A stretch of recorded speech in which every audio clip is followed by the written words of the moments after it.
ਨਿੱਕੀਆਂ ਗੁਰਮਲਾ ਚੈਨਲ ਦੇਖ ਰਹੇ ਦਰਸ਼ਕਾਂ ਦਾ ਬਹੁਤ-ਬਹੁਤ ਸਵਾਗਤ ਹੈ। ਇੱਕ ਮੁਲਾਕਾਤ 'ਚ ਅੱਜ ਜਿਸ ਸ਼ਖਸੀਅਤ ਨਾਲ ਅਸੀਂ ਗੱਲ ਕਰਨੀ ਹੈ, ਉਸ ਸ਼ਖਸੀਅਤ ਨੇ ਸਾਹਿਤ, ਸਿਰਜਣਾ, ਸੰਪਾਦਨਾ ਤੇ ਮੁਲਾਂਕਣ ਕਰਨ ਦੇ ਵਿੱਚ ਬਹੁਤ ਸ਼ਾਨਦਾਰ ਪ੍ਰਾਪਤੀਆਂ ਕੀਤੀਆਂ ਨੇ ਔਰ ਗੁਰੂ ਗੋਬਿੰਦ ਸਿੰਘ ਖਾਲਸਾ ਕਾਲਜ ਮਾਹਿਲਪੁਰ ਦੇ ਵਿੱਚ ਪ੍ਰੋਫੈਸਰ ਨੇ ਔਰ ਸਾਹਿਤਕ ਖੇਤਰ 'ਚ ਜਦੋਂ ਆਲੋਚਨਾ ਦੀ ਗੱਲ ਕਰਦੇ ਆ ਉਹਨਾਂ ਦਾ ਜਿਹੜੇ ਸ਼ਾਨਦਾਰ ਆਲੋਚਨਾ ਕਰਨ ਵਾਲੇ ਆਲੋਚਕ ਨੇ ਸਾਡੇ ਸਾਹਿਤ ਦੇ, ਉਹਨਾਂ ਵਿੱਚ ਉਹਨਾਂ ਦਾ ਨਾਂ ਸ਼ੁਮਾਰ ਹੈ ਤੇ ਮੇਰੀ ਮੁਰਾਦ ਹੈ ਪ੍ਰੋਫੈਸਰ JV ਸੇਖੋ ਤੋਂ। ਸੇਖੋ ਸਾਹਿਬ, ਨਿੱਕੀਆਂ ਗੁਰਮਲਾ ਚੈਨਲ ਤੇ ਤੁਹਾਡਾ ਬਹੁਤ-ਬਹੁਤ ਸਵਾਗਤ ਹੈ।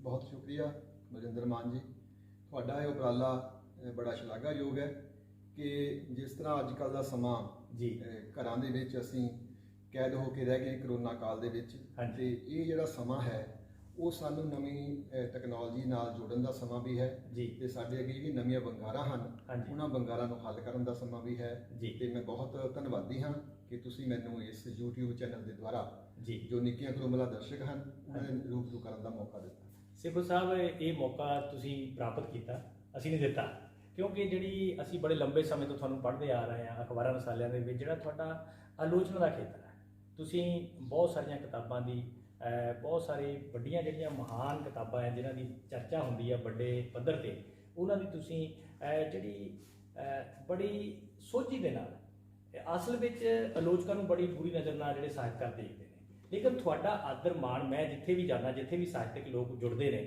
ਉਹ ਤੁਹਾਡਾ ਆਦਰ ਦਾ ਨਾਂ ਲੈਂਦੇ ਨੇ। ਇਹਦਾ ਮੁੱਖ ਕਾਰਨ ਕੀ ਹੈ? ਆਦਰ ਨਾਲ ਨਾਮ ਲਿਆ ਜਾ ਰਿਹਾ, ਚਲੋ ਬੜੀ ਤਸੱਲੀ ਤੇ ਬੜੀ ਖੁਸ਼ੀ ਦੀ ਗੱਲ ਮੈਨੂੰ ਸੁਣਨ ਨੂੰ ਮਿਲੀ ਹੈ ਜੀ। ਤੇ ਬਲਜਿੰਦਰ ਮਾਨ ਜੀ, ਗੱਲ ਇਸ ਤਰ੍ਹਾਂ ਹੈ, ਜਿਹੜਾ ਸਿਰਜਣਾ ਦਾ ਕੰਮ ਹੈ ਨਾ, ਡਾਕਟਰ ਹਰਭਜਨ ਸਿੰਘ ਸਾਡੇ ਬਹੁਤ ਵੱਡੇ ਆਲੋਚਕ ਹੋਏ ਹੈ ਜੀ, ਉਹ ਕਹਿੰਦੇ ਸੀ ਕਿ ਜਿਹੜੀ ਸਿਰਜਣਾ ਇਹ ਪਹਿਲ ਕਰਦੀ ਹੈ ਤੇ ਜਿਹੜੀ ਸਮੀਖਿਆ ਇਹ ਸੈਕੰਡਰੀ ਹੁੰਦੀ ਹੈ ਜੀ, ਸਮੀਖਿਆ ਦੁਜੈਲੀ ਹੁੰਦੀ ਹੈ ਹਾਂਜੀ। ਤੇ ਪਰ ਮੈਨੂੰ ਇਸ ਤਰ੍ਹਾਂ ਲੱਗਦਾ ਕਿ ਜਿਹੜੀ ਸਮੀਖਿਆ ਦਾ ਕੰਮ ਵੀ ਹੈ ਨਾ, ਇਹ ਵੀ ਇੱਕ ਤਰ੍ਹਾਂ ਦਾ ਸਿਰਜਣਾ ਦਾ ਕੰਮ ਹੀ ਹੈ, ਕਿਉਂਕਿ ਜਦੋਂ ਸਿਰਜਕ ਆਪਣੀ ਰਚਨਾ ਲਿਖ ਦਿੰਦਾ ਤੇ ਉਸ ਤੋਂ ਬਾਅਦ ਬਹੁਤ ਕੁਝ ਇਹੋ ਜਿਹੀਆਂ ਗੱਲਾਂ ਹੁੰਦੀਆਂ ਜਿਹੜੀਆਂ ਕਿ ਸਿਰਜਕ ਅਚੇਤ ਸੁਚੇਤ ਆਪਣੀ ਲਿਖਤ ਦੇ ਵਿੱਚ ਵਰਤਦਾ ਜੀ।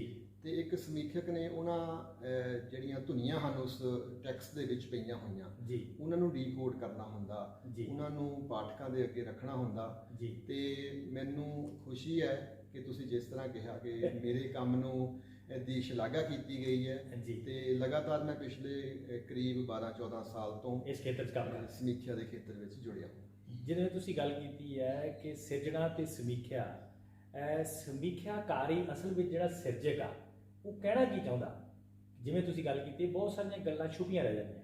ਇੱਕ ਜਿਹੜਾ ਸਿਰਜਕ ਆ ਉਹਨੂੰ ਸੋਚਿਆ ਵੀ ਨਹੀਂ ਹੁੰਦਾ, ਜਿਹੜਾ ਇੱਕ ਸਮੀਖਿਆਕਾਰ ਉਹਦੇ ਵਿੱਚੋਂ ਕੱਢ ਕੇ ਦਿਖਾਉਂਦਾ ਆ, ਪਾਠਕਾਂ ਨੂੰ ਦਿਖਾਉਂਦਾ ਹੈ। ਤੁਸੀਂ ਜਦੋਂ ਵੀ ਕਿਸੇ ਪੁਸਤਕ ਦੀ ਇਸ ਨਜ਼ਰੀਏ ਤੋਂ ਸਮੀਖਿਆ ਕਰਦੇ ਆ, ਤੁਹਾਡੇ ਮਨ 'ਚ ਕੀ ਖਿਆਲ ਆਉਂਦੇ ਨੇ? ਮੇਰੇ ਖਿਆਲ, ਜਦੋਂ ਇੱਕ ਸਮੀਖਿਅਕ ਜਾਂ ਮੈਂ ਜਦੋਂ ਵੀ ਕਿਸੇ ਰਚਨਾ ਦੀ ਅਸੀਂ ਆਲੋਚਨਾ ਕਰਦੇ ਹਾਂ ਜੀ, ਤਾਂ ਜਿਸ ਸਮਾਜਿਕ ਸੰਦਰਭ ਦੇ ਵਿੱਚ, ਜਿਸ ਸਮੇਂ ਦੇ ਵਿੱਚ ਉਹ ਰਚਨਾ ਲਿਖੀ ਗਈ ਹੈ, ਰਚੀ ਗਈ ਹੈ ਜੀ, ਮੇਰੇ ਆਪਣੇ ਨਿੱਜੀ ਵਿਚਾਰ ਹੈ ਕਿ ਅਸੀਂ ਉਸ ਸਮੇਂ ਤੋਂ, ਉਸ ਸਮਾਜ ਤੋਂ ਜੀ ਤੇ ਉਸ ਸੱਭਿਆਚਾਰ ਤੋਂ ਉਸ ਰਚਨਾ ਨੂੰ ਤੋੜ ਕੇ ਨਹੀਂ ਉਹਦੀ ਸਮੀਖਿਆ ਕਰ ਸਕਦੇ। ਇਸ ਕਰਕੇ ਮੇਰੇ ਲਈ ਸਭ ਤੋਂ ਪਹਿਲਾਂ ਉਹ ਸਮਾਂ, ਉਹ ਦੌਰ ਕੀ ਹੈਗਾ, ਉਸ ਦੌਰ ਵਿੱਚ ਕਿਸ ਤਰ੍ਹਾਂ ਦੇ ਬੰਦੇ ਦੀ ਮਾਨਸਿਕਤਾ ਕਿਸ ਤਰ੍ਹਾਂ ਦੀ ਹੈ ਤੇ ਉਸ ਦੌਰ ਦੇ ਵਿੱਚ ਕਿਸ ਤਰ੍ਹਾਂ ਦੀਆਂ ਸਾਡੀਆਂ ਸਮਾਜਿਕ ਸੱਭਿਆਚਾਰਕ ਸੰਰਚਨਾਵਾਂ ਹਨ, ਉਸ ਦੌਰ ਤੋਂ ਤੋੜ ਕੇ ਅਸੀਂ ਕਿਸੇ ਰਚਨਾ ਨੂੰ ਉਹਦੀ ਸਮੀਖਿਆ ਨਹੀਂ ਕਰ ਸਕਦੇ। ਮੈਂ ਸਭ ਤੋਂ ਪਹਿਲਾਂ ਉਸ ਸਮੇਂ ਨੂੰ ਅੱਗੇ ਰੱਖਦਾ। ਮਤਲਬ ਜਿਹੜਾ ਉਸ ਮੌਕੇ ਦਾ ਸਮਾਜ ਹੈ, ਉਸ ਸਮੇਂ 'ਚ ਸਮਾਜਿਕ ਵਰਤਾਰਾ ਕਿਹੋ ਜਿਹਾ ਵਰਤ ਰਿਹਾ, ਜਿਵੇਂ ਹੁਣ ਅਸੀਂ ਲੋਕਡਾਊਨ ਦੀ ਗੱਲ ਕਰਕੇ ਹਟੇ ਹਾਂ, ਇਸੇ ਤਰ੍ਹਾਂ ਉਹ ਚੀਜ਼ਾਂ, ਉਹ ਸਮਾਂ ਉਹਦੇ ਵਿੱਚ ਰਚਨਾ ਚਾਹੁੰਦਾ। ਰਚਨਾ ਦੇ ਵਿੱਚ ਇਹ ਤਾਂ ਹੋ ਗਿਆ ਸਮਾਜਿਕ ਵਰਤਾਰਾ ਸਾਡਾ, ਜਿਹੜੀ ਤੁਸੀਂ ਗੱਲ ਕੀਤੀ ਹੈ। ਇੱਕ ਭਾਸ਼ਾਈ ਪੱਖ ਜਿਹੜਾ ਬੜਾ ਅਹਿਮ ਹੁੰਦਾ ਕਿਸੇ ਵੀ ਸਾਹਿਤਕਾਰ ਲਈ, ਉਹਨੂੰ ਕਿਵੇਂ ਦੇਖਦੇ ਤੁਸੀਂ? ਜਿਹੜੀ ਭਾਸ਼ਾ ਹੈ ਨਾ, ਕਿਸੇ ਵੀ ਸਿਰਜਣਾ ਦੀ, ਕਿਸੇ ਵੀ ਲਿਖਤ ਦੀ, ਉਹ ਬੜੀ ਇੰਪੋਰਟੈਂਟ ਹੁੰਦੀ ਹੈ, ਬੜੀ ਮਹੱਤਵਪੂਰਨ ਹੁੰਦੀ ਹੈ, ਕਿਉਂਕਿ ਭਾਸ਼ਾ ਦੁਆਰਾ ਹੀ ਮਨੁੱਖ ਸਮਾਜ ਦੇ ਵਿੱਚੋਂ ਜਿਹੜਾ ਅਨੁਭਵ ਹੈ ਉਹਨੂੰ ਗ੍ਰਹਿਣ ਕਰਦਾ ਤੇ ਅਨੁਭਵ ਤਾਂ ਹਰ ਮਨੁੱਖ ਗ੍ਰਹਿਣ ਕਰਦਾ, ਪਰ ਉਸ ਅਨੁਭਵ ਨੂੰ ਦੁਬਾਰਾ ਇੱਕ ਲਿਖਤ ਵਿੱਚ ਜਿਹੜਾ ਢਾਲਣਾ ਹੈ ਨਾ, ਉਹ ਹਰ ਕਿਸੇ ਦੇ ਵੱਸ ਦਾ ਰੋਗ ਨਹੀਂ ਹੁੰਦਾ। ਇਸ ਕਰਕੇ ਉਸ ਅਨੁਭਵ ਨੂੰ ਵੀ ਭਾਸ਼ਾ ਦੁਆਰਾ ਹੀ ਗ੍ਰਹਿਣ ਕੀਤਾ ਜਾਂਦਾ ਤੇ ਉਸ ਨੂੰ ਜਦੋਂ ਪਾਠਕਾਂ ਅੱਗੇ ਰੱਖਿਆ ਜਾਂਦਾ, ਉਹ ਵੀ ਉਦੋਂ ਭਾਸ਼ਾ ਹੀ ਕੰਮ ਆਉਂਦੀ ਹੈ। ਇਸ ਕਰਕੇ ਸਾਹਿਤ ਦੀ ਜਿਹੜੀ ਭਾਸ਼ਾ ਹੈ ਨਾ, ਉਹ ਆਮ ਸਧਾਰਨ ਅਖਬਾਰੀ ਕਿਸਮ ਦੀ ਭਾਸ਼ਾ ਤੋਂ ਵੱਖਰੀ ਹੁੰਦੀ ਹੈ। ਉਹਦੀ ਭਾਸ਼ਾ ਦੇ ਵਿੱਚ ਇੱਕੋ ਹੀ ਅਰਥ ਕਈ ਧੁਨੀਆਂ, ਕਈ ਮੀਨਿੰਗ ਰੱਖਦਾ ਹੈ। ਇਸ ਕਰਕੇ ਭਾਸ਼ਾ ਦਾ ਕਿਸੇ ਵੀ ਲਿਖਤ ਦੇ ਵਿੱਚ, ਚਾਹੇ ਉਹ ਕਵਿਤਾ ਹੈ, ਨਾਵਲ ਹੈ, ਬਾਲ ਸਾਹਿਤ ਹੈ, ਨਾਟਕ ਹੈ, ਉਹਦੇ ਵਿੱਚ ਭਾਸ਼ਾ ਮੇਰੇ ਖਿਆਲ 'ਚ ਬਹੁਤ ਮਹੱਤਵਪੂਰਨ ਪਹਿਲੂ ਹੁੰਦੀ। ਦੇਖੋ, ਭਾਸ਼ਾ ਦੇ ਮਹੱਤਵ ਨੂੰ ਕਦੀ ਵੀ ਕਿਸੇ ਵੀ ਖੇਤਰ 'ਚ ਅਸੀਂ ਘਟਾ ਨਹੀਂ ਸਕਦੇ, ਕਿਉਂਕਿ ਸਾਡਾ ਆਦਾਨ ਪ੍ਰਦਾਨ ਸਾਰਾ ਇਹ 'ਤੇ ਚੱਲਦਾ। ਜਿਵੇਂ ਤੁਸੀਂ ਸਾਹਿਤ ਸਿਰਜਣਾ ਦੀ ਗੱਲ ਕੀਤੀ ਆ ਕਿ ਭਾਸ਼ਾ ਇੱਕ ਉਹਦਾ ਅਹਿਮ ਪਹਿਲੂ ਆ, ਧੁਨੀਆਂ ਬਹੁਤ ਮਹੱਤਵਪੂਰਨ ਭੂਮਿਕਾ ਅਦਾ ਕਰਦੀਆਂ। ਇੱਕ ਲੋਕ ਭਾਸ਼ਾ ਹੁੰਦੀ ਹੈ, ਇੱਕ ਸਾਹਿਤਕ ਭਾਸ਼ਾ ਜਿਹਨੂੰ ਅਸੀਂ ਟਕਸਾਲੀ ਭਾਸ਼ਾ ਵੀ ਕਹਿੰਦੇ ਹਾਂ। ਕਈ ਵਾਰੀ ਦੇਖਣ 'ਚ ਆਇਆ ਜਿਹੜੀ ਸਾਡੀ ਵਿਦਵਾਨਾਂ ਦੀ ਭਾਸ਼ਾ ਆ ਉਹ ਆਮ ਲੋਕਾਂ ਦੇ ਸਮਝ ਤੋਂ ਉੱਪਰ ਚੱਲ ਜਾਂਦੀ ਹੈ, ਅਤੇ ਜਿਹੜੀ ਆਮ ਲੋਕਾਂ ਦੀ ਭਾਸ਼ਾ ਹੈ, ਜਿਹੜੀ ਰਚਨਾਕਾਰ ਜਾਂ ਸਾਹਿਤਕਾਰ, ਨਾਵਲਕਾਰ, ਕਹਾਣੀਕਾਰ ਉਹ ਭਾਸ਼ਾ ਵਰਤਦੇ ਆ, ਉਹ ਜ਼ਿਆਦਾ ਪ੍ਰਸਿੱਧ ਹੋ ਜਾਂਦੀ ਹੈ। ਇਸ ਜਿਹੜਾ ਵਿਚਾਰ ਆ ਕਿਵੇਂ ਤੁਸੀਂ ਦੇਖਦੇ? ਜੀ, ਤੁਹਾਡਾ ਬੜਾ ਇਹ ਪ੍ਰਸ਼ਨ ਬੜਾ ਮਹੱਤਵਪੂਰਨ ਹੈ ਜੀ। ਇਹ ਅਕਸਰ ਲੰਮੇ ਸਮੇਂ ਤੋਂ ਇੱਕ ਵਿਵਾਦ ਵੀ ਉੱਠਦਾ ਕਿ ਜਿਹੜੀ ਸਿਰਜਣਾ ਦੀ ਭਾਸ਼ਾ ਹੈ ਉਹ ਬੜੀ ਸੌਖੀ, ਬੜੀ ਸਹਿਜ ਤੇ ਆਮ ਲੋਕਾਂ ਦੀ ਮਾਨਸਿਕਤਾ ਦੇ ਅਨੁਕੂਲ ਹੁੰਦੀ ਹੈ। ਪਰ ਜਦੋਂ ਇੱਕ ਆਲੋਚਕ ਉਸ ਲਿਖਤ ਦੇ ਉੱਪਰ ਆਪਣੀ ਕੋਈ ਟੈਕਸਟ ਤਿਆਰ ਕਰਦਾ ਜਾਂ ਸਮੀਖਿਆ ਕਰਦਾ ਹੈ ਤਾਂ ਉਹ ਭਾਸ਼ਾ ਬੜੀ ਜਟਿਲ ਕਿਸਮ ਦੀ, ਬੜੀ ਪੇਚੀਦਾ ਤੇ ਕਈ ਵਾਰੀ ਆਮ ਲੋਕਾਂ ਦੀ ਸਮਝ ਤੋਂ ਉੱਪਰ ਚਲੀ ਜਾਂਦੀ ਹੈ। ਇਹਦੇ ਬਾਰੇ ਕਈ ਕਿਸਮ ਦੀਆਂ ਰਾਵਾਂ ਦੇਖਣ ਨੂੰ ਮਿਲਦੀਆਂ। ਕੁਝ ਚਿੰਤਕ, ਕੁਝ ਵਿਚਾਰਕ, ਸਾਹਿਤਕਾਰ ਇਸ ਤਰ੍ਹਾਂ ਕਹਿੰਦੇ ਆ ਕਿ ਜਿਹੜੀ ਆਲੋਚਨਾ ਦੀ ਭਾਸ਼ਾ ਹੈ ਬੜੀ ਸੌਖੀ, ਬੜੀ ਸਿੱਧੀ ਤੇ ਬੜੀ ਸਪਸ਼ਟ ਹੋਣੀ ਚਾਹੀਦੀ ਹੈ। ਕੁਝ ਚਿੰਤਕ ਇਸ ਤਰ੍ਹਾਂ ਕਹਿੰਦੇ ਆ ਕਿ ਜਿਹੜੀ ਹਰ ਇੱਕ ਵਿਧਾ ਦਾ ਇੱਕ ਭਾਸ਼ਾ ਦਾ ਸ਼ਾਸਤਰ ਹੁੰਦਾ, ਜਿਹੜੀ ਭਾਸ਼ਾ ਸਮੀਖਿਆ ਦੇ ਵਿੱਚ ਵਰਤੀ ਜਾਂਦੀ ਹੈ, ਹਾਂ ਉਹ ਬਿਲਕੁਲ ਗੱਲ ਠੀਕ ਹੈ ਕਿ ਜੇਕਰ ਉਹ ਕਿਸੇ ਤੱਕ ਆਪਣੇ ਅਰਥਾਂ ਦਾ ਸੰਚਾਰ ਨਹੀਂ ਕਰ ਰਹੀ ਤਾਂ ਉਹਦਾ ਕੋਈ ਲਾਭ ਨਹੀਂ ਹੈਗਾ। ਪਰ ਇੱਕ ਗੱਲ ਇਹ ਹੈ ਕਿ ਕੁਝ ਟਰਮਸ, ਕੁਝ ਉਹਦੀ ਵੋਕੈਬਲਰੀ, ਕੁਝ ਉਹਦਾ ਇੱਕ ਸ਼ਾਸਤਰ ਇਸ ਤਰ੍ਹਾਂ ਦਾ ਹੁੰਦਾ ਕਿ ਉਹਨੂੰ ਅਸੀਂ ਬਹੁਤ ਸਧਾਰਨ ਸ਼ਬਦਾਂ ਦੇ ਵਿੱਚ, ਜਿਹੜੀ ਸ਼ਬਦਾਵਲੀ ਅਸੀਂ ਆਮ ਗੱਲਾਂ ਬਾਤਾਂ 'ਚ ਵਰਤਦੇ ਹਾਂ, ਉਸ ਸ਼ਬਦਾਵਲੀ ਦੇ ਪੱਧਰ 'ਤੇ ਕਈ ਵਾਰੀ ਅਸੀਂ ਉਸ ਟੈਕਸਟ ਦਾ ਨਿਆਂ ਨਹੀਂ ਕਰ ਸਕਦੇ। ਇਸ ਕਰਕੇ ਕੁਝ ਸਾਡੇ ਕੋਲ ਸਾਹਿਤ ਦੇ ਅਧਿਐਨ ਦੀਆਂ ਵਿਧੀਆਂ ਦੀ ਸ਼ਬਦਾਵਲੀ ਇਸ ਤਰ੍ਹਾਂ ਦੀ ਹੁੰਦੀ ਹੈ ਜਿਹੜੀ ਕਿ ਉਸ ਰਚਨਾ ਦੀ ਜੇ ਆਪਾਂ ਧੁਰ ਡੂੰਘਾਈ ਤੱਕ ਜਾਣਾ ਤਾਂ ਸਾਨੂੰ ਉਹ ਸ਼ਬਦਾਵਲੀ ਤੇ ਉਹ ਕਿਸੇ ਕਿਸਮ ਦਾ ਜਿਹੜਾ ਹੈਗਾ ਰਚਨਾ ਦਾ ਜਿਹੜਾ ਵਿਧਾਨ ਉਹ ਸਾਨੂੰ ਪ੍ਰਯੋਗ ਕਰਨਾ ਪੈਂਦਾ। ਮੈਂ ਇੱਕ ਉਦਾਹਰਨ ਦਿੰਦਾ, ਜਿਵੇਂ ਇੱਕ ਸ਼ਬਦ ਹੈ ਸੱਚ। ਸੱਚ ਸ਼ਬਦ ਆਮ ਪ੍ਰਚਲਿਤ ਹੈ, ਅਸੀਂ ਹਰ ਇੱਕ ਮਾਨਸਿਕ ਪੱਧਰ ਦਾ ਬੰਦਾ ਇਸ ਸ਼ਬਦ ਦੇ ਨਾਲ ਵਾਕਫ ਹੈ। ਪਰ ਜਦੋਂ ਅਸੀਂ ਸਮੀਖਿਆ ਦੇ ਵਿੱਚ ਅਸੀਂ ਇਸ ਸ਼ਬਦ ਦੀ ਵਰਤੋਂ ਕਰਦੇ ਹਾਂ ਤਾਂ ਆਪਾਂ ਕਹਿੰਦੇ ਯਥਾਰਥ। ਇਹ ਸ਼ਬਦ ਚਾਹੇ ਹਿੰਦੀ ਤੋਂ ਆਇਆ, ਪਰ ਇਸ ਸ਼ਬਦ ਦੀ ਇੱਕ ਸਮੀਖਿਅਕ ਦੇ ਨੁਕਤਾ ਨਿਗਾਹ ਤੋਂ ਇਹਦੇ ਮੀਨਿੰਗ ਸੱਚ ਤੋਂ ਵੀ ਹੋਰ ਕਿਸਮ ਦੇ ਹੈ। ਜਿਹੜਾ ਸੱਚ ਸਾਹਿਤ ਦੇ ਵਿੱਚ ਪੇਸ਼ ਹੋਇਆ ਤੇ ਉਹਨੂੰ ਆਪਾਂ ਸਾਹਿਤਕ ਯਥਾਰਥ ਕਹਿ ਦਿੰਦੇ ਹਾਂ। ਇਸ ਤਰ੍ਹਾਂ ਕਈ ਸ਼ਬਦ ਸਾਨੂੰ ਵੀ ਮਹਿਸੂਸ ਹੁੰਦਾ ਕਿ ਉਹ ਸ਼ੁੱਧ ਪੰਜਾਬੀ ਦੇ ਨਹੀਂ ਰਹਿੰਦੇ, ਆਮ ਬੋਲਚਾਲ ਦੇ ਨਹੀਂ ਰਹਿੰਦੇ, ਪਰ ਇੱਕ ਗੱਲ ਇਹ ਹੈ ਕਿ ਇਹਨਾਂ ਸ਼ਬਦਾਂ ਤੋਂ ਬਗੈਰ ਅਸੀਂ ਸਮੀਖਿਆ ਦੇ ਉਸ ਪੱਧਰ ਤੱਕ ਨਹੀਂ ਪਹੁੰਚ ਸਕਦੇ। ਮਾਨ ਸਾਹਿਬ ਜੀ, ਬਹੁਤ ਵਧੀਆ ਤੁਸੀਂ ਗੱਲ ਕੀਤੀ ਹੈ ਕਿ ਜਿਹੜੇ ਸ਼ਬਦ ਆ, ਕਿਉਂਕਿ ਸ਼ਬਦਾਂ ਦਾ ਪੱਧਰ ਹੈ ਤੇ ਜਿਹੜੀ ਸਮੀਖਿਆ ਦੀ ਭਾਸ਼ਾ ਉਹ ਵੱਖਰੀ ਭਾਸ਼ਾ ਆ, ਉੱਥੋਂ ਉਹਦੀ ਗਹਿਰਾਈ ਤੱਕ, ਉਹਦੇ ਧੁਰ ਅੰਦਰ ਤੱਕ ਜਾਣ ਲਈ ਤੁਹਾਨੂੰ ਇਹੋ ਜਿਹੇ ਸ਼ਬਦਾਂ ਦਾ ਪ੍ਰਯੋਗ ਕਰਨਾ ਪੈਂਦਾ। ਇਹ ਆਮ ਤੌਰ 'ਤੇ ਇਹ ਵੀ ਧਾਰਨਾ ਚੱਲ ਰਹੀ ਹੈ ਕਿ ਜਿਹੜੇ ਸਾਡੇ ਸਾਹਿਤਕਾਰ ਆ ਆਪਣੀ ਵਿਦਵਤਾ ਦਿਖਾਉਣ ਲਈ ਬਹੁਤ ਭਾਰੂ ਸ਼ਬਦ ਆਪਣੀਆਂ ਰਚਨਾਵਾਂ 'ਚ ਵਰਤ ਰਹੇ ਆ। ਇਹਦੇ ਬਾਰੇ ਤੁਸੀਂ ਕੀ ਰਾਏ ਰੱਖਦੇ? ਹਾਂ, ਇਹ ਤੁਸੀਂ ਬਹੁਤ ਮਹੱਤਵਪੂਰਨ ਨੁਕਤਾ ਉਠਾਇਆ। ਇੱਕ ਨਾ ਰੋਮਨ ਕਾਵਿ ਸ਼ਾਸਤਰ ਅਸੀਂ ਜਦੋਂ ਪੜ੍ਹਾਉਂਦੇ ਹਾਂ ਵਿਦਿਆਰਥੀਆਂ ਨੂੰ, MA ਦਿਆਂ ਨੂੰ, ਉਹਦੇ ਵਿੱਚ ਇੱਕ ਚਿੰਤਕ ਹੋਇਆ ਲੋਜਾਇਨਸ। ਲੋਜਾਇਨਸ ਆਪਣੀ ਥਿਊਰੀ ਹੈ ਉਹਦੀ ਔਨ ਦਾ ਸਬਲਾਈਮ, ਉਹਦਾ ਹੈਗਾ ਉਦਾਤ ਸਿਧਾਂਤ। ਉਹ ਦੱਸਦਾ ਕਿ ਕੋਈ ਰਚਨਾ ਉੱਤਮ ਕਿਵੇਂ ਹੁੰਦੀ ਹੈ। ਉਹ ਉਸ ਰਚਨਾ ਦੇ ਵਿੱਚ ਇਹ ਕਹਿੰਦਾ ਕਿ ਕੋਈ ਵੀ ਲਿਖਤ ਇੰਨੀ ਬੋਝਲ ਨਾ ਹੋ ਜਾਵੇ, ਕੋਈ ਵੀ ਇੰਨੀ ਲਿਖਤ ਅਖੌਤੀ ਵਿਦਵਤਾ ਭਰੀ ਨਾ ਹੋ ਜਾਵੇ ਜਿਹੜੀ ਕਿ ਆਮ ਲੋਕਾਂ ਤੱਕ ਪਹੁੰਚੇ। ਇਸ ਕਰਕੇ ਇਸ ਗੱਲ ਤੋਂ ਬਿਲਕੁਲ ਗੁਰੇਜ਼ ਕਰਨਾ ਚਾਹੀਦਾ ਕਿ ਜਿਨ੍ਹਾਂ ਲੋਕਾਂ ਦੀ ਅਸੀਂ ਗੱਲ ਕਰਨੀ ਹੈ, ਜਿਨ੍ਹਾਂ ਲੋਕਾਂ ਦਾ ਅਸੀਂ ਜ਼ਿਕਰ ਕਰ ਰਹੇ ਹਾਂ ਤੇ ਜਿਨ੍ਹਾਂ ਸਮੱਸਿਆਵਾਂ ਨੂੰ ਪੇਸ਼ ਕਰਦੀ ਹੈ ਸਿਰਜਣਾ, ਤੇ ਘੱਟੋ ਘੱਟ ਉਸ ਕਿਸਮ ਦੀ ਭਾਸ਼ਾ ਵੀ ਉਹਦੇ ਵਿੱਚ ਵਰਤਣੀ ਚਾਹੀਦੀ ਹੈ। ਜਿਵੇਂ ਮੈਂ ਉਦਾਹਰਨ ਦਿੰਦਾ ਗੁਰਬਾਣੀ ਦੀ, ਸੂਫੀ ਸਾਹਿਤ ਦੀ, ਕਿੰਨੀ ਸੌਖੀ, ਕਿੰਨੀ ਸਪਸ਼ਟ ਤੇ ਆਮ ਲੋਕਾਂ ਦੀ ਪੱਧਰ ਤੱਕ ਜਾਣ ਵਾਲਾ ਚਿੰਤਨ ਸਾਨੂੰ ਉਹਦੇ ਵਿੱਚ ਮਿਲਦਾ। ਜਦ ਕਿ ਦਾਰਸ਼ਨਿਕ ਜਿਹੜਾ ਚਿੰਤਨ ਹੈ ਸਾਡਾ ਪੁਰਾਣਾ, ਉਹ ਬਹੁਤ ਜਟਿਲ ਕਿਸਮ ਦੀ ਇੱਕ ਜਿਹੜੀ ਲਿਖਤ ਹੈ ਉਹਦੇ ਵਿੱਚ ਸਾਨੂੰ ਪ੍ਰਯੋਗ ਹੁੰਦਾ ਆਇਆ। ਇਸ ਕਰਕੇ ਇਹ ਬੋਝਲ ਕਿਸਮ ਦੀ ਭਾਸ਼ਾ ਤੋਂ ਗੁਰੇਜ਼ ਹੋਣਾ ਜ਼ਰੂਰੀ ਹੈ। ਤੁਸੀਂ ਗੁਰਬਾਣੀ ਦੀ ਉਦਾਹਰਨ ਦਿੱਤੀ ਹੈ, ਕਿਉਂਕਿ ਗੁਰਬਾਣੀ ਮੌਕੇ ਦੀ ਵਰਤੀ ਗਈ ਭਾਸ਼ਾ ਸੀ, ਕਿਉਂਕਿ ਉਹ ਆਮ ਲੋਕਾਂ ਦੀ ਭਾਸ਼ਾ ਸੀ। ਉਹ ਲੋਕਾਂ ਤੱਕ ਸਿੱਧੀ ਉਹਨਾਂ ਦੇ ਦਿਲ ਦੀ ਗਹਿਰਾਈ ਤੱਕ ਪਹੁੰਚੀ ਔਰ ਲੋਕਾਂ ਨੇ ਉਹਨੂੰ ਅਪਣਾਇਆ। ਅਤੇ ਇਹਦੇ ਨਾਲ ਹੀ ਜਿਹੜੀ ਗੱਲ ਆਮ ਤੌਰ 'ਤੇ ਦੇਖੀ ਗਈ ਆ, ਅਤੇ ਪਾਠਕ ਜਿਹੜਾ ਆ ਪੰਜਾਬੀ ਨਾਲੋਂ, ਭਾਸ਼ਾ ਨਾਲੋਂ ਟੁੱਟ ਰਿਹਾ। ਉਹਦੇ ਵਿੱਚ ਮੈਂ ਨਿੱਜੀ ਤੌਰ 'ਤੇ ਮਹਿਸੂਸ ਕਰਦਾ ਉਹਦਾ ਇੱਕ ਵੱਡਾ ਕਾਰਨ ਜਿਹੜੀ ਅਸੀਂ ਇਹ ਭਾਸ਼ਾ ਦੇ ਭਾਰੂਪਨ ਦੀ ਗੱਲ ਕੀਤੀ ਹੈ, ਇਹ ਹੈ ਕਿ ਤੁਸੀਂ ਕਿਵੇਂ ਇਹਨੂੰ ਸੋਚਦੇ ਹੋ, ਇਹ ਕੀ ਕਾਰਨ ਹੈ? ਹਾਂ, ਭਾਸ਼ਾ ਦਾ ਭਾਸ਼ਾ ਨਾਲੋਂ ਟੁੱਟ ਰਿਹਾ ਜਿਹੜਾ ਪਾਠਕ ਸਾਡਾ, ਭਾਸ਼ਾ ਨਾਲੋਂ ਪਾਠਕ ਦਾ ਟੁੱਟਣਾ ਜਾਂ ਭਾਸ਼ਾ ਦੇ ਨਾਲੋਂ ਟੁੱਟਣਾ, ਇਹ ਦੋ ਤਰ੍ਹਾਂ ਦਾ ਕੁਐਸਚਨ ਬਣਦਾ। ਇੱਕ ਤਾਂ ਹੈ ਕਿ ਸਾਹਿਤ ਨਾਲ ਟੁੱਟਣਾ ਜੀ, ਦੂਸਰਾ ਹੈ ਕਿ ਭਾਸ਼ਾ ਨਾਲ ਟੁੱਟਣਾ। ਕਿਉਂਕਿ ਸਾਹਿਤ ਨਾਲ ਟੁੱਟਣ ਦੇ ਹੋਰ ਕਈ ਕਾਰਨ ਹੋ ਸਕਦੇ ਆ, ਉਹ ਤੁਸੀਂ ਬਿਹਤਰ ਜਾਣਦੇ ਹੋ ਕਿ ਚਾਹੇ ਉਹ ਸੋਸ਼ਲ ਮੀਡੀਆ ਦਾ ਬਹੁਤ ਜ਼ਿਆਦਾ ਪ੍ਰਭਾਵ ਕਹਿ ਸਕਦੇ ਆ, ਤੇ ਜਾਂ ਜਿੱਦਾਂ ਗਲੋਬਲਾਈਜੇਸ਼ਨ ਆਇਆ ਪਿਛਲੇ ਲਗਭਗ 10-15 ਸਾਲ ਤੋਂ, ਉਹਦੇ ਨਾਲ ਸਾਡੇ ਜਿਸ ਤਰ੍ਹਾਂ ਦੇ ਜਿਹੜੇ ਜੀਵਨ ਮੁੱਲ ਤਬਦੀਲ ਹੋਏ ਹੈ, ਕਿਤਾਬ ਕਲਚਰ ਕਿੱਦਾਂ ਸਾਡੇ ਤੋਂ ਟੁੱਟਿਆ ਹੈ, ਇਹ ਕਾਰਨ ਹੋ ਸਕਦੇ। ਦੂਜੀ ਗੱਲ ਤੁਸੀਂ ਕਹੀ ਕਿ ਭਾਸ਼ਾ ਤੋਂ ਟੁੱਟਣ ਦਾ, ਉਹਦੇ ਵੀ ਕਈ ਇਸ ਤਰ੍ਹਾਂ ਦੇ ਕਾਰਨ ਹੈ ਕਿ ਜਿਸ ਤਰ੍ਹਾਂ ਕਿ ਸਾਡੀ ਜਿਹੜੀ ਜੀਵਨ ਸ਼ੈਲੀ ਦੇ ਵਿੱਚ ਬਹੁਤ ਬਦਲਾਅ ਆਇਆ। ਅਸੀਂ ਸਾਡਾ ਜਿਹੜਾ ਸਕੂਲੀ ਪੱਧਰ ਹੈ ਅਸੀਂ ਬਿਲਕੁਲ ਤਬਦੀਲ ਹੀ ਕਰ ਦਿੱਤਾ।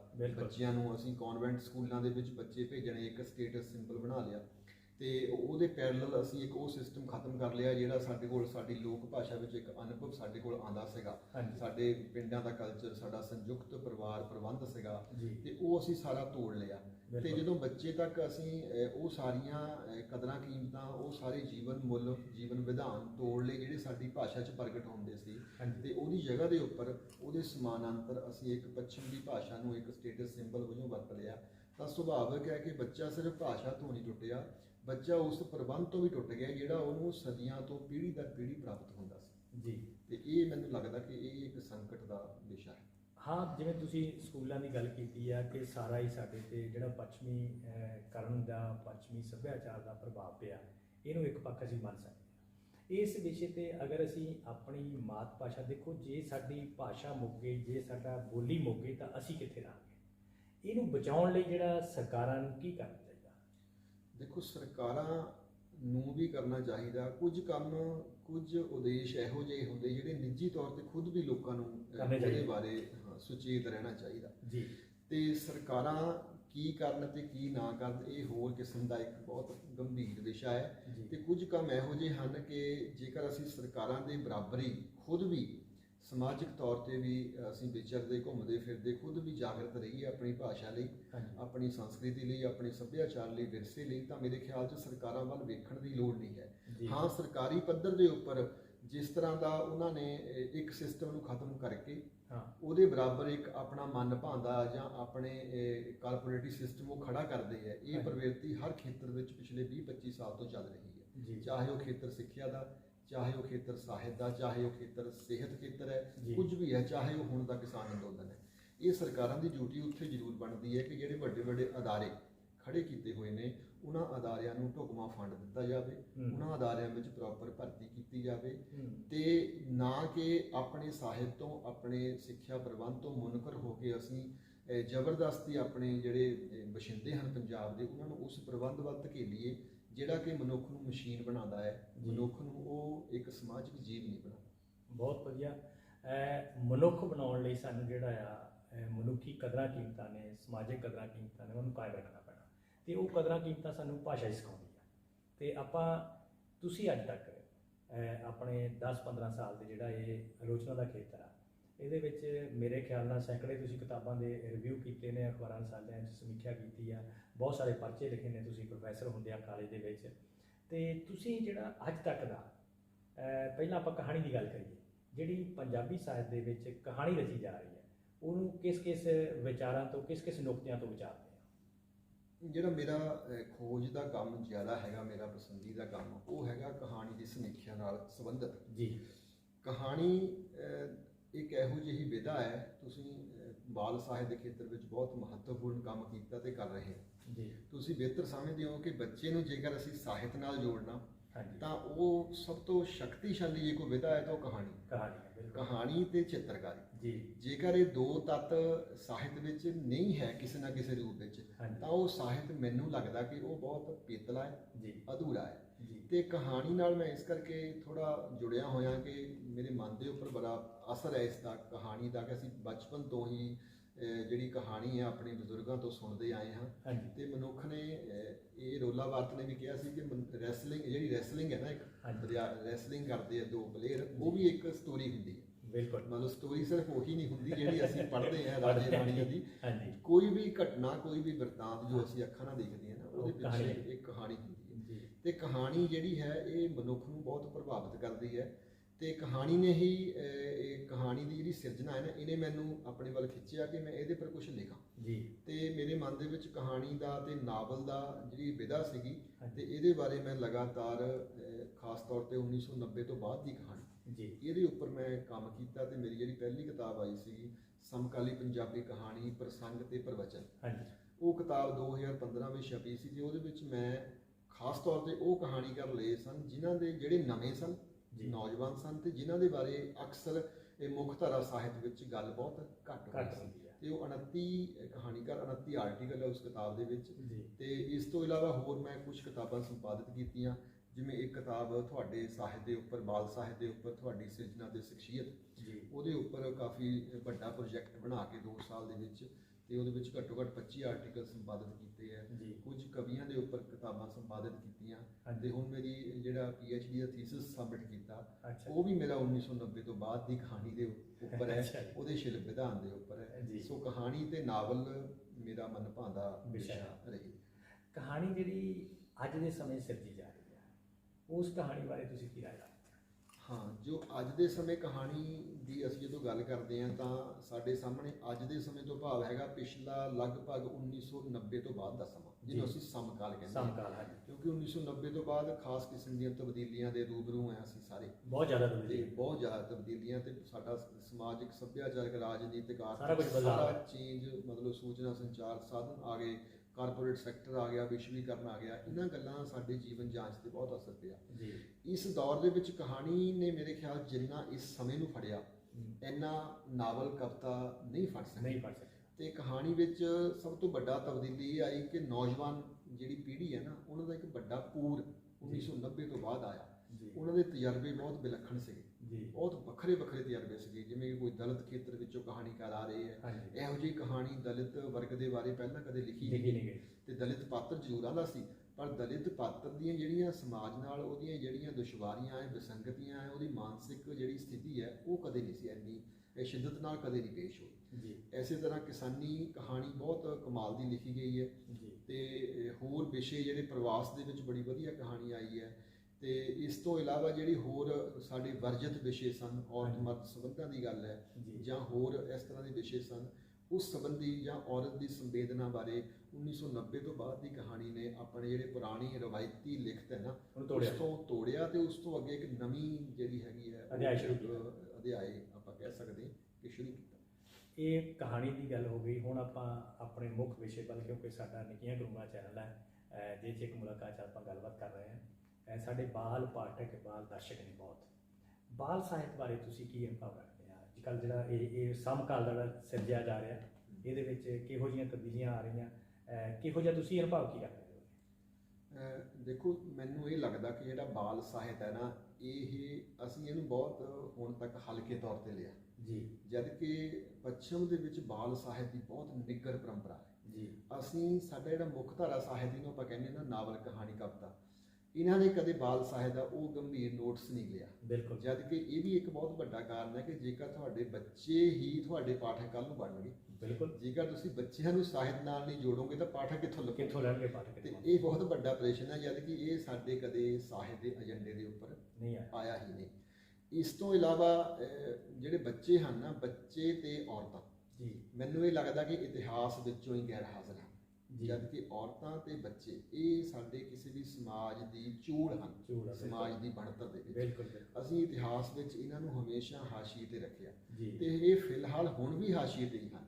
ਇਹ ਸਾਨੂੰ ਦੇਖਣ ਨੂੰ ਲੱਗਦਾ ਕਿ ਬੜੇ ਅਸੀਂ ਤਰੱਕੀ 'ਚ ਹੈ, ਬੜੇ ਐਡਵਾਂਸ ਹੈ, ਪਰ ਬੱਚੇ ਸਾਡੇ ਏਜੰਡੇ ਦੇ ਨਹੀਂ। ਕਿਸੇ ਵੀ ਰਾਜਨੀਤਿਕ ਪਾਰਟੀ ਦਾ ਕੋਈ ਏਜੰਡਾ ਹੁੰਦਾ, ਚੋਣ ਏਜੰਡਾ, ਤੇ ਮੈਂ ਦੇਖ ਰਿਹਾ ਕਿ ਕਦੇ ਕਿਸੇ ਪਾਰਟੀ ਨੇ ਬੱਚਿਆਂ ਦੇ ਬਾਰੇ ਕੋਈ ਏਜੰਡਾ ਬਣਾਇਆ ਨਹੀਂ ਬਣਿਆ। ਇੱਥੋਂ ਪਤਾ ਲੱਗਦਾ ਕਿ ਸਾਡੀ ਮਾਨਸਿਕਤਾ ਕਿੱਦਾਂ ਦੀ ਹੈ ਤੇ ਬੱਚਿਆਂ ਦੇ ਲਈ ਬਹੁਤ ਕੰਮ ਕਰਨ ਦੀ ਲੋੜ ਹੈ ਅੱਜ ਕੱਲ੍ਹ ਦੇ ਸਮੇਂ 'ਚ। ਬਾਕੀ ਰਹੀ ਤੁਸੀਂ ਸਾਹਿਤ ਦੀ ਗੱਲ ਕੀਤੀ ਹੈ, ਬਾਲ ਸਾਹਿਤ ਜਿਹੜਾ ਹੈਗਾ ਪੰਜਾਬੀ ਦਾ ਬਾਲ ਸਾਹਿਤ, ਇਹ ਪਹਿਲਾਂ ਇੱਕ ਪਰੰਪਰਾ ਰਹੀ ਸਾਡੇ ਕੋਲ ਕਿ ਜਿਹੜੇ ਵੱਡੇ ਵੱਡੇ ਲੇਖਕ ਹੋਏ ਨਾ, ਉਹਨਾਂ ਨੇ ਬਾਲ ਸਾਹਿਤ ਜ਼ਰੂਰ ਲਿਖਿਆ। ਚਾਹੇ ਉਹ ਗੁਰਬਖਸ਼ ਸਿੰਘ ਪ੍ਰੀਤਗੜ੍ਹੀ ਤੋਂ ਲੈ ਕੇ ਤੁਸੀਂ ਗੁਰਦਿਆਲ ਸਿੰਘ ਤੱਕ ਲੈ ਲਓ, ਹੁਣ ਬਲਦੇਵ ਸਿੰਘ ਸੜਕਨਾਮਾ ਤੱਕ ਲੈ ਲਓ, ਜਿਹੜੇ ਬਹੁਤ ਵੱਡੇ ਲੇਖਕ ਹੋਏ ਨਾ, ਉਹਨਾਂ ਨੇ ਬਾਲ ਸਾਹਿਤ ਜ਼ਰੂਰ ਲਿਖਿਆ। ਤੇ ਉਹਦਾ ਇੱਕ ਕਾਰਨ ਹੁੰਦਾ ਸੀ ਕਿ ਬਾਲ ਸਾਹਿਤ ਦੀ ਮੈਗਜ਼ੀਨ ਵੀ ਨਿਕਲਦੇ ਸੀਗੇ, ਸਰਕਾਰਾਂ ਵੀ ਕੋਈ ਸੰਜੀਦਾ ਸੀਗੀਆਂ। ਪਰ ਹੁਣ ਮੈਂ ਜੋ ਦੇਖ ਰਿਹਾ ਨਾ, ਬਾਲ ਸਾਹਿਤ ਦੇ ਖੇਤਰ ਵਿੱਚ ਜਿਹੜੇ ਲੋਕ ਕੰਮ ਕਰਦੇ ਆ, ਤੁਸੀਂ ਉਹਨਾਂ ਦੇ ਹੱਲਾਸ਼ੇਰੀ ਜਾਂ ਉਤਸ਼ਾਹਿਤ ਕੀ ਕਰਨਾ, ਤੁਹਾਡੇ ਏਜੰਡੇ ਤੋਂ ਗਾਇਬ ਹੋ ਰਿਹਾ। ਤੁਹਾਡਾ 1995 ਤੋਂ ਲਗਾਤਾਰ ਨਿੱਕੀਆਂ ਕਰੰਬਲਾ ਮੈਗਜ਼ੀਨ ਨਿਕਲਦਾ। ਮੈਗਜ਼ੀਨ ਕੱਢਣੇ ਬਹੁਤ ਚੁਣੌਤੀ ਭਰਿਆ ਕੰਮ ਹੈ। ਇਹਦੀ ਮੈਂ ਇੱਕ ਉਦਾਹਰਨ ਦਿੰਦਾ ਕਿ ਕਰੋਨਾ ਕਾਲ ਦੇ ਵਿੱਚ ਉਹ ਮੀਡੀਆ ਹਾਊਸ ਜਿਹੜੇ ਆਪਣੇ ਆਪ ਨੂੰ ਕਹਿੰਦੇ ਸੀਗੇ ਰੋਜ਼ਾਨਾ ਦੀ ਲੱਖਾਂ ਦੀ ਕਲੈਕਸ਼ਨ ਇਸ਼ਤਿਹਾਰਾਂ ਦੀ ਕਰਦੇ ਸੀ, ਉਹ ਡੁੱਬ ਗਏ। ਤੇ ਜਿਹੜਾ ਨਿੱਕੀਆਂ ਕਰੰਬਲਾਂ ਵਰਗਾ ਮੈਗਜ਼ੀਨ 1995 ਤੋਂ ਨਿਕਲ ਰਿਹਾ, ਹਰ 2 ਮਹੀਨੇ ਬਾਅਦ ਨਿਕਲ ਰਿਹਾ, ਉਹ ਕਿਵੇਂ ਚੱਲ ਰਿਹਾ। ਇਸ ਤੋਂ ਇਲਾਵਾ ਹੋਰ ਵੀ ਕਈ ਸਾਹਿਤਕਾਰ ਹੈ ਸਾਡੇ ਪੂਰਬੀ ਪੰਜਾਬ ਦੇ ਨਾਲ ਪੱਛਮੀ ਵਿੱਚ ਵੀ ਲੱਗੇ ਹੋਏ ਨੇ, ਪਖੇਰੂ ਮੈਗਜ਼ੀਨ ਵਰਗੇ ਕੰਮ ਕਰ ਰਹੇ ਨੇ। ਦਰਸ਼ਨ ਸਿੰਘ ਆਸ਼ਟ ਜੀ ਬਹੁਤ ਵਧੀਆ ਕੰਮ ਕਰ ਰਹੇ, ਹੋਰ ਸਾਹਿਤਕਾਰ ਨੇ, ਦਾਊ ਸਾਹਿਬ ਨੇ। ਮਤਲਬ ਕਹਿਣ ਤੋਂ ਇਹ ਹੈ ਕਿ ਜਿਹੜੇ ਗਿਣਤੀ ਤੇ ਕਰਨਯੋਗ ਸਾਹਿਤਕਾਰ ਨੇ ਨਾ ਬਾਲ ਸਾਹਿਤ ਦੇ ਵਿੱਚ, ਉਹ ਬੜੇ ਇੰਪੋਰਟੈਂਟ, ਬਹੁਤ ਮਹੱਤਵਪੂਰਨ ਕੰਮ ਕਰ ਰਹੇ ਨੇ। ਪਰ ਉਹਨਾਂ ਨੂੰ ਬਹੁਤ ਜ਼ਿਆਦਾ ਹੱਲਾਸ਼ੇਰੀ ਦੀ, ਹਰ ਕਿਸਮ ਦੀ ਮਦਦ ਦੀ ਲੋੜ ਹੈ। ਮੈਨੂੰ ਲੱਗਦਾ ਕਿ ਜਦ ਤੱਕ ਅਸੀਂ ਉਹਨਾਂ ਦੀ ਇਮਦਾਦ ਨਹੀਂ ਕਰਦੇ ਨਾ ਕਿਸੇ ਨਾ ਕਿਸੇ ਰੂਪ ਵਿੱਚ, ਅਸੀਂ ਉਸ ਸਾਹਿਬ ਤੋਂ ਉਹਨੂੰ ਅਸੀਂ ਨਕਾਰ ਨਹੀਂ ਹੈ, ਮੈਨੂੰ ਤਾਂ ਲੱਗਦਾ। ਤੇ ਵੈਸੇ ਸਾਹਿਤ ਦਾ ਮੈਨੂੰ ਬਹੁਤ ਪਸੰਦੀਦਾ ਕੰਮ ਹੈ ਕਿ ਬਾਲ ਸਾਹਿਤ ਦੇ ਖੇਤਰ ਵਿੱਚ ਬਹੁਤ ਅੱਛਾ ਕੰਮ ਹੋ ਰਿਹਾ। ਇਹ ਕੰਮ ਜਿਹੜਾ ਅੱਛਾ ਹੋ ਰਿਹਾ ਤੇ ਉਹਦੇ ਬਾਰੇ ਕਿਉਂਕਿ ਸਾਡੀਆਂ ਸਰਕਾਰਾਂ, ਸਾਡੇ ਆਗੂ ਜਿਹੜੇ ਆ ਉਹ ਸੰਜੀਦਾ ਨਹੀਂ ਹਨ। ਇਹ ਤੁਹਾਡਾ ਅਨੁਭਵ ਆ ਇਹ ਪਿਛਲੇ 25-30 ਸਾਲ ਦਾ। ਹੁਣ ਸਾਡੇ ਲਈ ਸਮੱਸਿਆ ਇਹ ਆ ਕਿ ਅਸੀਂ ਬੱਚਿਆਂ ਨੂੰ ਸਾਹਿਤ ਨਾਲ ਜੋੜਨਾ, ਆਪਣੀ ਭਾਸ਼ਾ ਨਾਲ ਜੋੜਨਾ, ਆਪਣੀ ਬੋਲੀ ਨਾਲ ਜੋੜਨਾ, ਕੀ ਕਰਨ ਦੀ ਲੋੜ ਆ? ਉਹਦੇ ਲਈ ਦੇਖੋ, ਸਭ ਤੋਂ ਪਹਿਲਾਂ ਤਾਂ ਇਹ ਹੈ ਕਿ ਬੱਚਿਆਂ ਨੂੰ ਮੋਬਾਈਲ ਵੀ ਚਾਹੀਦਾ। ਇਹ ਨਹੀਂ ਅਸੀਂ ਕਹਿ ਸਕਦੇ ਕਿ ਮੋਬਾਈਲ ਉਹ ਤੋਂ ਲੈ ਲਓ ਤੇ ਕਿਤਾਬ ਉਹਨੂੰ ਫੜਾ ਦਿਓ ਜ਼ਬਰਦਸਤੀ, ਇਸ ਤਰ੍ਹਾਂ ਨਹੀਂ ਹੈ। ਅਸੀਂ ਟੈਕਨੋਲੋਜੀ ਵੱਲੋਂ ਪਿੱਠ ਕਰਕੇ ਕਿਤਾਬ ਵੱਲ ਨੂੰ ਜੇ ਮੁੜ ਜਾਈਏ ਤਾਂ ਗੱਲ ਨਹੀਂ ਬਣਦੀ। ਸਾਨੂੰ ਉਹਨੂੰ ਟੈਕਨੋਲੋਜੀ ਨਾਲ ਵੀ ਜੋੜਨਾ ਪੈਣਾ, ਪਰ ਹਾਂ ਟੈਕਨੋਲੋਜੀ ਬਦਲ ਨਾ ਹੋ ਜਾਵੇ ਕਿਤੇ ਕਿਤਾਬ ਦਾ, ਇਸ ਗੱਲ ਦਾ ਧਿਆਨ ਰੱਖਣਾ ਪਏਗਾ। ਕਿਤਾਬ ਦਾ ਜਿਹੜਾ ਸੱਭਿਆਚਾਰ ਹੈ ਨਾ, ਸਾਡੇ ਤਾਂ ਪੰਜਾਬ ਦੀ ਧਰਤੀ ਦੇ ਉੱਪਰ ਇੱਕ ਮਾਣ ਹੈ ਕਿ ਅਸੀਂ ਸ਼ਬਦ ਗੁਰੂ ਦੇ ਵਾਰਸ ਹਾਂ। ਜਿਹੜਾ ਸ਼ਬਦ ਨੂੰ ਗੁਰੂ ਕਿਹਾ, ਅਸੀਂ ਉਸ ਸ਼ਬਦ ਤੋਂ ਕਿਵੇਂ ਮੁਨਕਰ ਹੋ ਜਾਵਾਂਗੇ। ਤੇ ਸ਼ਬਦ ਗੁਰੂ ਕਿਸੇ ਵੀ ਤਰ੍ਹਾਂ, ਜਿਹੜਾ ਸ਼ਬਦ ਸਾਨੂੰ ਜਾਗਰਿਤ ਕਰਦਾ, ਸਾਡੇ ਵਿੱਚ ਚਿੰਤਨ ਪੈਦਾ ਕਰਦਾ, ਉਸ ਸ਼ਬਦ ਦੇ ਨਾਲ ਬੱਚਿਆਂ ਨੂੰ ਜੋੜਨ ਦੀ ਲੋੜ ਹੈ।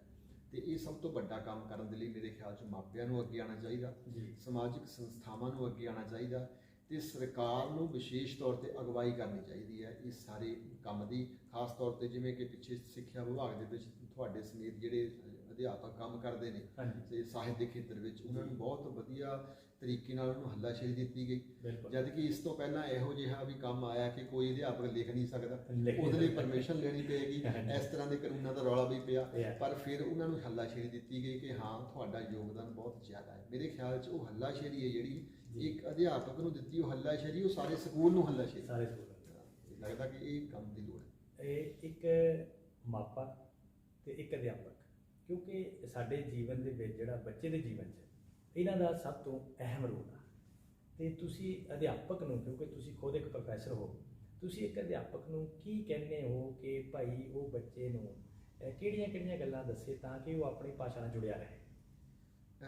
ਅਧਿਆਪਕ ਜਿਹੜਾ ਹੋਣਾ ਹੈ ਨਾ, ਇਹ ਇੱਕ ਬੜੀ ਲੰਮੀ ਪ੍ਰਕਿਰਿਆ ਹੈ।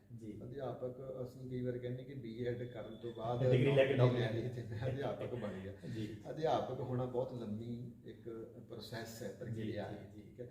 ਤੇ ਦੂਸਰੀ ਗੱਲ ਇਹ ਹੈ ਕਿ ਅਧਿਆਪਕ ਜਦ ਤੱਕ ਖੁਦ ਨਹੀਂ ਰੌਸ਼ਨ ਹੁੰਦਾ ਨਾ, ਉਹ ਵਿਦਿਆਰਥੀ ਨੂੰ ਰੌਸ਼ਨ ਨਹੀਂ ਕਰ ਸਕਦਾ। ਅਧਿਆਪਕ ਨੂੰ ਖੁਦ ਪਹਿਲਾਂ ਸਭ ਤੋਂ ਵੱਧ ਅਪਡੇਟ ਰਹਿਣਾ ਚਾਹੀਦਾ, ਅਧਿਐਨ ਕਰੇ ਸਾਹਿਤ ਦੇ ਨਾਲ, ਅਧਿਐਨ ਕਰਤਾ ਵਜੋਂ ਲਗਾਤਾਰ ਸਰਗਰਮ ਰਹਿਣਾ ਚਾਹੀਦਾ। ਤੇ ਤੁਸੀਂ ਲੰਮੇ ਸਮੇਂ ਤੋਂ ਪੜ੍ਹਾ ਰਹੇ ਹੋ, ਤੁਸੀਂ ਦੇਖਿਆ ਹੋਣਾ ਕਿ ਜਿਹੜੇ ਬੱਚੇ ਹੁੰਦੇ ਨਾ, ਚਾਹੇ ਉਹ ਸਕੂਲੀ ਪੱਧਰ ਤੇ ਚਾਹੇ ਉਹ ਕਾਲਜ ਪੱਧਰ ਤੇ, ਉਹ ਹਮੇਸ਼ਾ ਉਹਨਾਂ ਦੇ ਲਈ ਇੱਕ ਮਾਡਲ ਹੁੰਦਾ ਅਧਿਆਪਕ ਦਾ ਮਾਡਲ। ਤੇ ਅਸੀਂ ਖੁਦ ਵੀ ਅਧਿਆਪਕ ਦੀ ਨਕਲ ਕਰਦੇ ਸੀ। ਉਹ ਨਕਲ ਜਿਹੜੀ ਕਰਨੀ ਹੈ ਉਹ ਨੈਗੇਟਿਵ ਨਹੀਂ ਹੁੰਦੀ ਕਦੇ ਵੀ। ਅਸਲ 'ਚ ਬੱਚੇ ਉਹਦੇ ਵਰਗੇ ਬਣਨਾ ਹੀ ਚਾਹੁੰਦੇ, ਉਹਨਾਂ ਦੀ ਮਨ 'ਚ ਇੱਛਾ ਹੁੰਦੀ ਕਿ ਜਿਵੇਂ ਅਧਿਆਪਕ ਪੜ੍ਹਾਉਂਦਾ ਮੈਂ ਵੀ ਲਿਖਾਂ, ਮੈਂ ਵੀ ਉਸ ਕੁਰਸੀ ਤੇ ਬੈਠਾਂ ਜਿੱਥੇ ਅਧਿਆਪਕ ਬੈਠਾ। ਇਸ ਲਈ ਉਹ ਖਾਲੀ ਕਲਾਸ ਵਿੱਚੋਂ ਬਹਿੰਦਾ, ਉਹਦੇ ਪਿੱਛੇ ਇੱਕ ਮਾਨਸਿਕਤਾ ਹੁੰਦੀ ਹੈ। ਕਿ ਇਸ ਕਰਕੇ ਜੇਕਰ ਅਧਿਆਪਕ ਰੋਲ ਮਾਡਲ ਬਣ ਜਾਵੇ ਤਾਂ ਮੇਰੇ ਖਿਆਲ ਦੇ ਵਿੱਚ ਇਹ ਹੈ ਕਿ ਸਮਾਜ ਦੇ ਵਿੱਚ ਬਹੁਤ ਸਮੱਸਿਆਵਾਂ, ਬੜੀਆਂ ਕੁਰੀਤੀਆਂ, ਉਹਨਾਂ ਨੂੰ ਹਟਾਇਆ ਜਾ ਸਕਦਾ। ਅਧਿਆਪਕ ਤੇ ਵਿਦਿਆਰਥੀ ਦੀ ਸਾਂਝ ਬਹੁਤ ਲਾਜ਼ਮੀ ਹੈ, ਬਹੁਤ ਜ਼ਰੂਰੀ ਹੈ। ਸਿਲੇਬਸ ਤੋਂ ਬਾਹਰਲੀਆਂ ਗੱਲਾਂ ਉਹਦੇ ਨਾਲ ਕਰੇ ਤੇ ਉਹ ਅਧਿਆਪਕ ਉਹਦੀ ਸ਼ਖਸੀਅਤ ਦੀ ਉਸਾਰੀ 'ਚ ਯੋਗਦਾਨ ਪਾਵੇ, ਨਾ ਕਿ ਸਿਲੇਬਸ ਤੱਕ ਉਹਨੂੰ ਸੀਮਿਤ ਰੱਖੇ। ਬਹੁਤ ਖੂਬ। ਪ੍ਰੋਫੈਸਰ JB ਸੇਖੋਂ ਜੀ, ਤੁਸੀਂ ਸਾਡੇ ਨਾਲ ਜਾਣਕਾਰੀ ਆਪਣੀ ਜਿਹੜੀ ਜੀਵਨ ਸਫ਼ਰ ਦੀਆਂ ਗੱਲਾਂ ਸਾਂਝੀਆਂ ਕੀਤੀਆਂ। ਜਾਂਦੇ ਜਾਂਦੇ 2 ਮਿੰਟ 'ਚ ਆਪਾਂ ਨੂੰ ਜਿਹੜਾ ਸੁਨੇਹੇ ਦੇ ਰੂਪ ਤੁਸੀਂ ਵਿਦਿਆਰਥੀਆਂ ਨੂੰ ਕੀ ਕਹੋਗੇ? ਸੁਨੇਹੇ ਦੇ ਰੂਪ ਦੇ ਵਿੱਚ ਵਿਦਿਆਰਥੀਆਂ ਲਈ ਮੈਂ ਇਹ ਸ਼ਬਦ ਕਹਿਣੇ ਚਾਹੁੰਦਾ ਕਿ ਲਗਾਤਾਰ ਜਿਹੜਾ ਸਖਤ ਮਿਹਨਤ ਹੈ ਨਾ ਤੇ ਇਰਾਦਾ ਪੱਕਾ, ਦ੍ਰਿੜ ਇਰਾਦਾ, ਇਹੀ ਸਫਲਤਾ ਦੀ ਕੁੰਜੀ ਹੈ। ਜੇਕਰ ਅਸੀਂ ਜ਼ਿੰਦਗੀ ਦੇ ਵਿੱਚ ਸ਼ਾਰਟਕਟ ਲੱਭਦੇ ਰਹੀਏ ਤਾਂ ਅਸੀਂ ਵੱਡੀਆਂ ਮੰਜ਼ਿਲਾਂ ਪ੍ਰਾਪਤ ਨਹੀਂ ਕਰ ਸਕਦੇ। ਸੋ ਅਧਿਆਪਕ ਦੇ ਲਈ ਵਿਦਿਆਰਥੀ ਵੀ ਚਾਨਣ ਮੁਨਾਰੇ ਹੁੰਦੇ ਹੈ।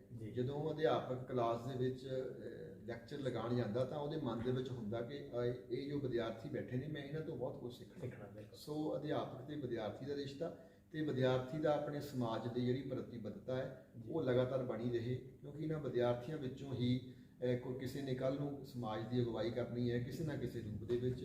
ਸੋ ਮੇਰਾ ਸਾਰੇ ਵਿਦਿਆਰਥੀਆਂ ਨੂੰ ਤੇ ਇਸ ਨਿੱਕੀਆਂ ਕਰੁੰਗਲਾ ਜੋ ਚੈਨਲ ਹੈ ਤੁਹਾਡਾ, ਉਸ ਨੂੰ ਦੇਖ ਰਹੇ ਜਿੰਨੇ ਵੀ ਦਰਸ਼ਕ ਹਨ, ਉਹਨਾਂ ਨੂੰ ਇਹੀ ਸੁਨੇਹਾ ਹੈ ਕਿ ਚੰਗੇ ਤੇ ਨਰੋਏ ਸਾਹਿਤ ਨਾਲ ਜੁੜਨਾ ਹੀ ਸਫਲਤਾ ਦੀ ਕੁੰਜੀ ਹੈ। ਪ੍ਰੋਫੈਸਰ ਸੇਖੋਂ ਸਾਹਿਬ, ਤੁਸੀਂ ਸਾਨੂੰ ਸਮਾਂ ਦਿੱਤਾ, ਬਹੁਤ ਬਹੁਤ ਧੰਨਵਾਦ, ਸ਼ੁਕਰੀਆ। ਬਹੁਤ ਧੰਨਵਾਦ ਬਲਜਿੰਦਰ ਮਾਨ ਜੀ, ਤੁਸੀਂ ਬੜਾ ਵੱਡਾ ਤੇ ਬੜਾ ਸ਼ਲਾਘਾਯੋਗ ਕਾਰਜ ਕਰ ਰਹੇ ਹੋ। ਤੁਸੀਂ ਮੈਨੂੰ YouTube ਚੈਨਲ ਦੁਆਰਾ ਦਰਸ਼ਕਾਂ ਦੇ ਰੂਬਰੂ ਕੀਤਾ, ਤੁਹਾਡਾ ਬਹੁਤ ਬਹੁਤ ਧੰਨਵਾਦ। ਦਰਸ਼ਕ ਵੀਰੋ, ਬਹੁਤ ਬਹੁਤ ਧੰਨਵਾਦ, ਸ਼ੁਕਰੀਆ। ਖੁਸ਼ ਰਹੋ, ਆਨੰਦ ਮਾਣੋ।